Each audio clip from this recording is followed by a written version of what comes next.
Imagine this. You wake up one morning and realize something strange, something unsettling. The life you've been living, the beliefs you've held, the goals you've been chasing, none of them feel like yours. Not entirely. It's as if you've been walking down a path that was paved for you long before you even questioned its destination. You scroll through your phone, bombarded by voices telling you who to be, motivational speakers urging you to hustle harder, spiritual gurus whispering about enlightenment, influencers displaying a picture-perfect reality that always seems just out of reach. Society feeds you two choices: conform or rebel, yet both seem equally hollow. And then it hits you. What if the real problem isn't which path you choose, but the illusion that you had a choice at all? The people around you seem convinced that they're making their own decisions, that they understand what life is about. But deep down, do they? Do you? Have you ever met someone who truly figured it all out? Someone who cracked the code to life itself? If such a man existed, what would he look like? Would he be rich beyond measure, powerful beyond doubt? Or would he be someone who quietly understood a truth so profound that it freed him from everything? Expectation, fear, suffering? Would he be admired? Or would he be ignored, maybe even feared? You start to wonder, what does it really mean to figure life out? Most people assume it's about achieving happiness, but happiness is fleeting. Others chase success, but how much is enough? Some believe it's about meaning, but what if meaning is just another story we tell ourselves to silence the void? There's something deeper at play, something beneath all the distractions, all the false promises of fulfillment. And once you see it, you can never unsee it. But here's the terrifying part. Most people don't want to see it. They cling to illusions because the truth is too dangerous.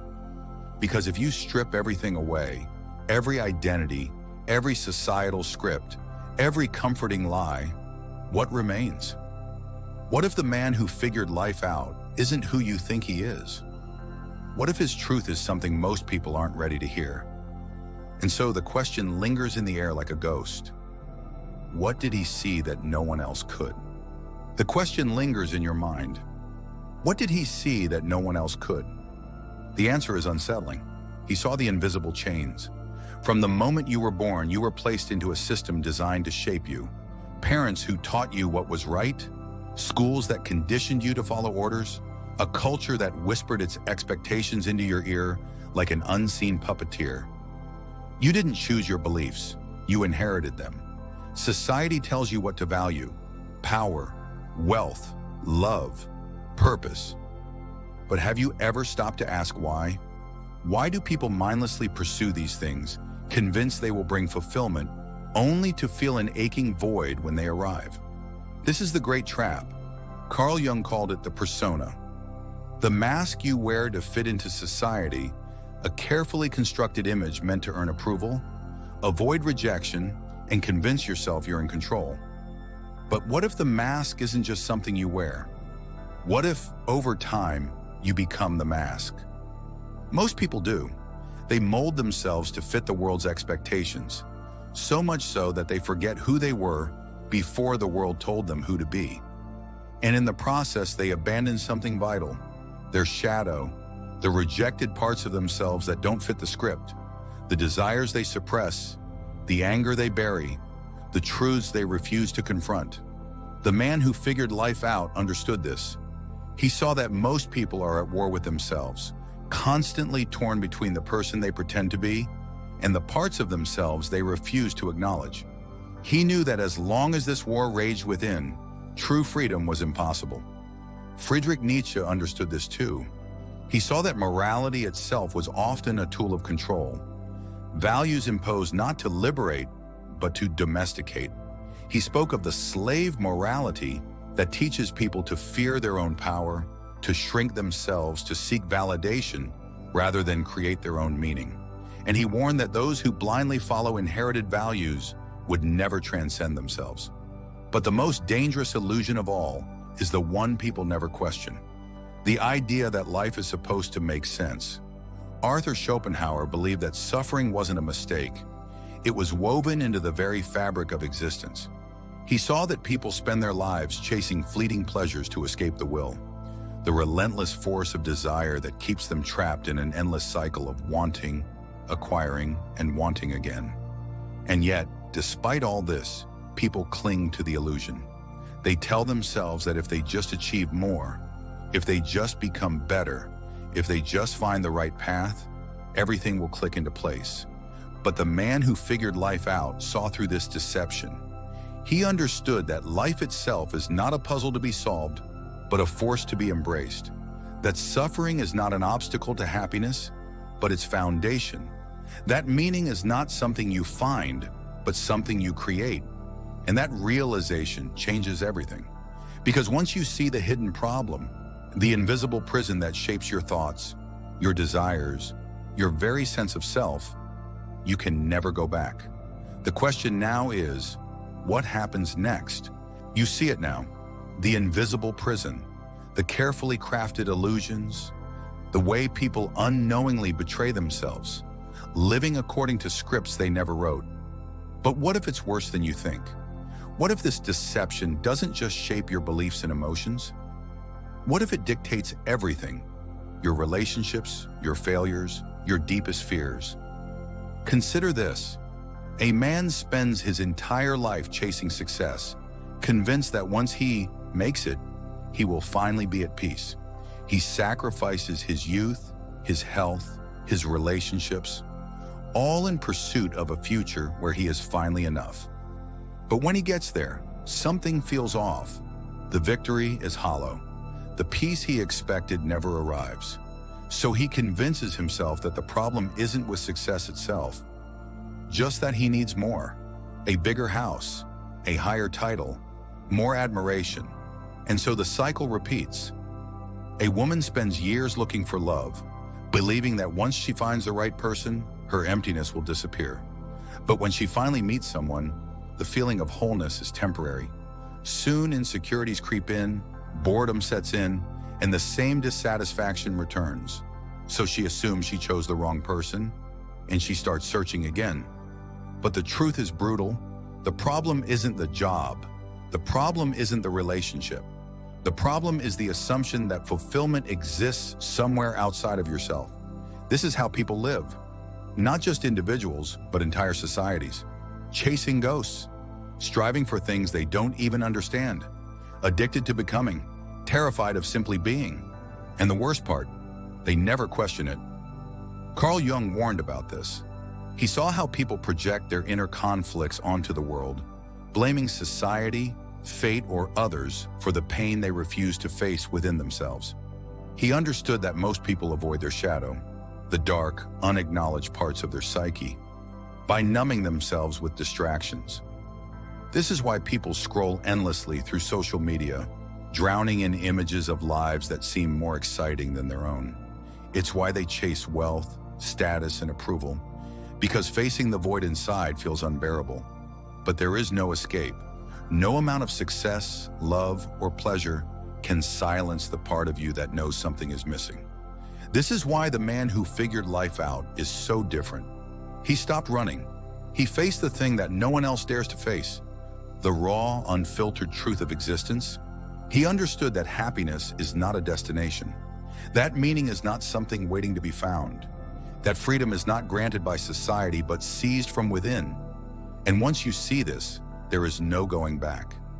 So the question remains, how do you break free? Most people live and die inside the illusion, never realizing they were prisoners. But the man who figured life out, he rebelled, not with riots or protests, not with anger or resistance. His rebellion was far more radical. He rejected the game entirely. Imagine standing in the middle of a crowded city. People rush past you, their eyes locked on their phones, their minds consumed by worries about money, reputation, and plans for a future that never truly arrives. Now imagine stepping outside of it. What if you stopped caring about what you were supposed to want? What if you let go of the idea that you needed to be someone at all? This is what the man who figured life out did. He saw the machine for what it was, and he simply walked away. But how? 1. He killed the false self. Carl Jung once wrote, "Until you make the unconscious conscious, it will direct your life and you will call it fate." The man who figured life out realized that most of what he thought was him was just conditioning, expectations from society, fears implanted by childhood, a persona carefully crafted for approval. So he dismantled it. Piece by piece, he questioned everything. Why do I chase success? Why do I care what others think? Why do I fear failure? And with every question, the false self crumbled. He allowed himself to be nothing. No titles, no roles, no identity tied to external validation. And in doing so, he became more himself than ever before. 2. He stopped seeking happiness. Here's the great paradox. The harder you chase happiness, the further it runs from you. Schopenhauer understood this well. He saw that most suffering comes from wanting, always needing something outside of yourself to feel complete. But desire is a trap. The moment you fulfill one, another takes its place. So the man who figured life out did something unthinkable. He stopped chasing happiness altogether. Instead, he accepted suffering as part of the game. He embraced the ups and downs, the chaos and the beauty, without needing them to be different. And in that acceptance, he found something deeper than happiness: peace. 3. He made peace with the abyss. Nietzsche spoke of the abyss, the existential void, the terrifying realization that life has no inherent meaning. Most people flee from this truth. They drown it in entertainment, distractions, and artificial purpose. But the man who figured life out, he stared into the abyss and did not flinch. He understood that meaning is not something waiting to be found. It is something you create. He saw that freedom is not escaping suffering, but embracing it. He learned that life does not owe him anything, and in that realization, he became truly free. 4. He lived on his own terms. When you stop seeking approval, when you stop running from discomfort, when you stop chasing illusions, you realize something incredible. You are free to live however you want. The man who figured life out did not follow the script. He did not measure his life by success, wealth, or reputation. Instead, he asked himself one simple question: what do I truly want, beyond all conditioning, beyond all fear? And he lived accordingly. Some called him mad, others envied him. But deep down, everyone who met him could feel it. He had something they did not. Now the question is, will you dare to follow his path, or will you remain in the illusion, clinging to the chains that feel comfortable? Because the final truth is waiting, the truth that changes everything. Are you ready for it? There is no path. This is the final, most unsettling truth. The truth that few are willing to accept. All your life, you've been searching for something: meaning, purpose, direction. Even now, even after seeing the illusions, there is a part of you still hoping for an answer. Some final key that will unlock everything. A blueprint that will make life finally make sense. But the man who figured life out knew something that most never dare to accept. There is no grand answer, no ultimate purpose, no cosmic reward waiting at the end of the road. And yet this is not a tragedy. It is liberation. Because once you stop searching for an external answer, once you stop waiting for life to click, you realize something earth-shattering. You were free all along. 1. Life is absurd. And that's the point. Jean-Paul Sartre and Albert Camus both wrestled with this idea. The absurdity of life, the realization that the universe is indifferent to your desires, your struggles, your existence. Most people fear this truth. They feel lost without some grand, predetermined meaning. But the man who figured life out saw the absurdity and laughed. Because if life has no inherent meaning, then you are free to give it your own. You become the creator of your reality. The man who figured life out did not seek meaning. He became it. 2. Nothing matters. And that's why everything matters. Here's the paradox. The moment you stop waiting for life to have meaning, everything you do becomes infinitely meaningful. When you no longer chase happiness, the simple act of existing becomes a miracle. When you no longer seek validation, every moment becomes real. When you no longer search for purpose, you realize that every step you take is purpose itself. The man who figured life out understood this. He didn't live for some distant goal, he lived for the act of living. He drank his coffee as if it was the first and last cup he would ever have. He spoke to people as if their words were poetry. He walked as if the mere motion of his body was a dance with existence. He had no need to be someone because he simply was. 3. Death is coming, and that's what makes life beautiful. The thing no one wants to think about, the thing people bury beneath distractions and ambitions, is that none of this lasts. You will die. Everything you built will fade. Everything you love will one day be gone. Most people let this thought cripple them, but the man who figured life out saw it differently. Because life is temporary, every moment is precious. Every conversation matters because it may be the last. Every sunrise is sacred because you won't see infinite ones. Every act of kindness, every risk, every moment of raw, unfiltered existence. That is what makes life real. The man who figured life out did not fear death.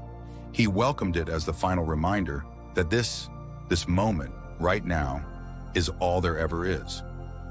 The final choice: will you wake up? You have now seen what he saw. You see the illusions. You see the conditioning. You see the endless, mindless striving that consumes the world. And now you have a choice.